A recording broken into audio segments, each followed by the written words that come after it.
Okay, so try number 2. This is called Ghosts Are Everywhere, or Dead Man Walking.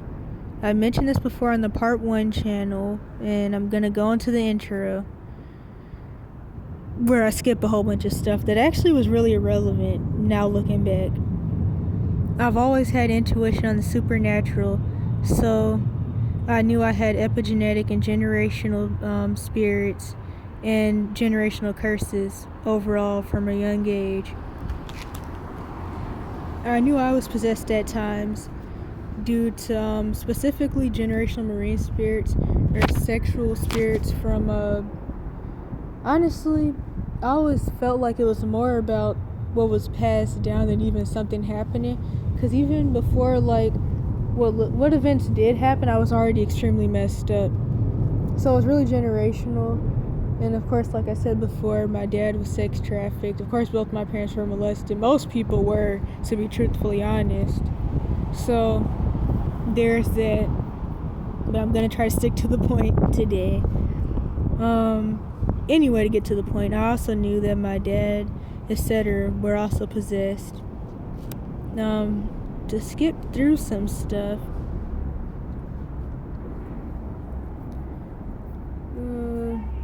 Wait a minute. I'm still gonna skip some stuff because I want to get to the point about how your parents aren't your parents, because that's like the main point.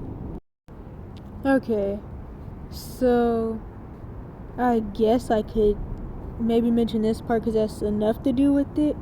So I started researching more at 8 on incubus and succubus spirits and took notes from my own trauma and addiction since about 3. Research on subliminal messages that promote or even cause hypersexuality in music and TV, especially in cartoons, because there was a lot of that in there. I researched the beta sex kitten programming, SRA in the industry or in general. I concluded from watching me and others, or from my symptoms and watching others in their situations, that demonization comes from trauma, and SA lets in spirits of sexual perversion, and that all this stuff comes from marine spirits, and of course there's others too, but that's what I concluded then anyway. I mean, of course I knew about the spirit of lust and all that, but this is all kind of connected. And also mommy and daddy issues, so general trauma. So like not even just sexual trauma or even the epigenetic sexual trauma, but just generalized trauma causes quote-unquote mental illness or demonization. But I was mostly focusing on hypersexuality and things like that. I knew other things took control of me that made me hypersexual. Worse than... I can't even read this. Hold up. I felt like it was worse than the usual multiple personalities from SA / false self from demonization and soul fractures. And to get to the point, I knew my parents, relatives, and other cash for kids system abusers had this, but worse. There were splits / schizonarcs, as I like to call it, which I have a playlist about schizophrenia, bipolar. I have a more recent one about ASD and PDs, but I haven't really finished that. So anyway, their souls were too fractured and they turned their selves over to the dark side, or to summarize, they allowed their selves to be turned over to a reprobate mind. They got triggered one day, split, and never went back to their true core self, their ghost / not real / dead man walking. I would wish for them to let go of pride and snap out of it and come back. They don't know the Most High, themselves, or me. They're not real. they aren't themselves. Your parents aren't your real parents. Practically shapeshifters, almost like clones, sometimes under my control to kill you, even before you're born. Age regressed and split to fill their voids with sex addiction. Don't let yourself become unreal and dead too.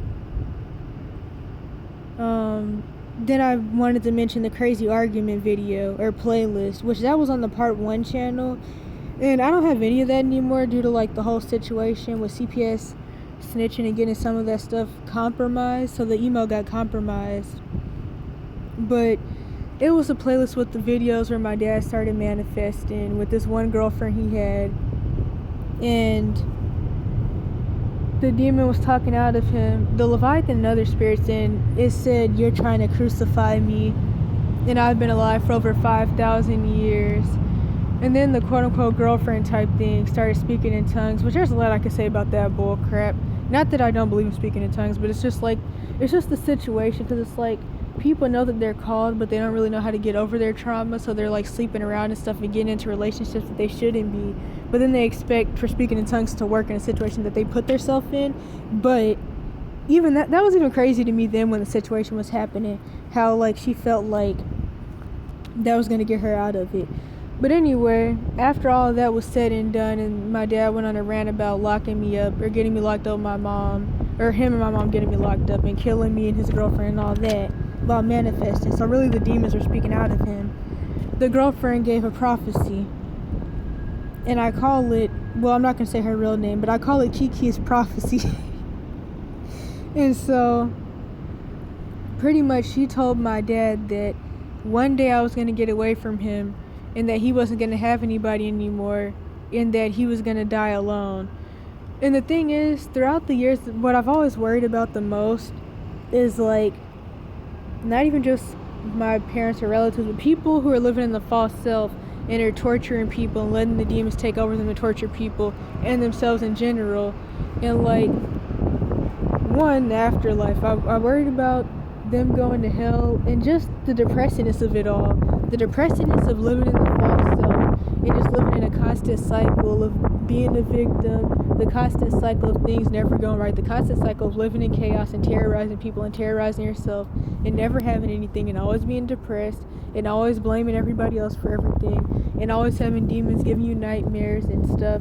Like I used to mention, my mom, she couldn't even like sleep by herself or sleep without lights being on or with the closet door open because of the demonic torment.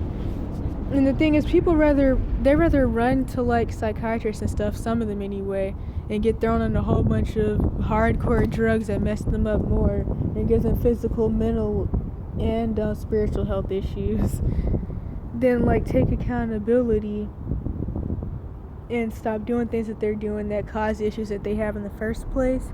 Which, of course, overall mental illness comes from trauma or quote-unquote mental illness, depending on whether you're really showing symptoms or not. But anywho,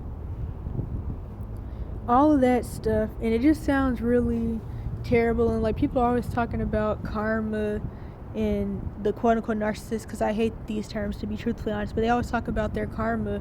But honestly, I mean, the fact that they have the issues they have is already bad enough. And another thing I wanted to mention, this isn't something that I say or would ever say, but this is something that a lot of people say, or a lot of people get mad at people for saying.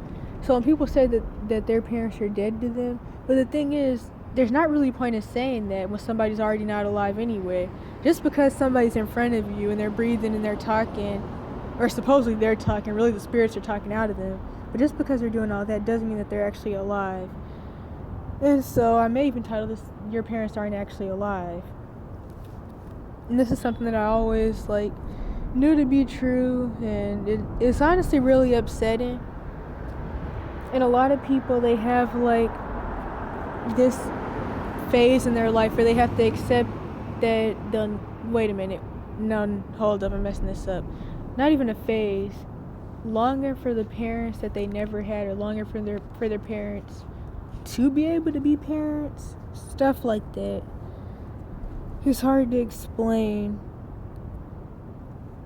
Then another thing is that people always say that, like, the Jezebel spirit comes after the anointed, but commonly Jezebelic or quote-unquote narcissistic people, their dark empaths are reprobate, broken, anointed people themselves, and you can tell that they had a call in their lives, but they let themselves go over to the dark side.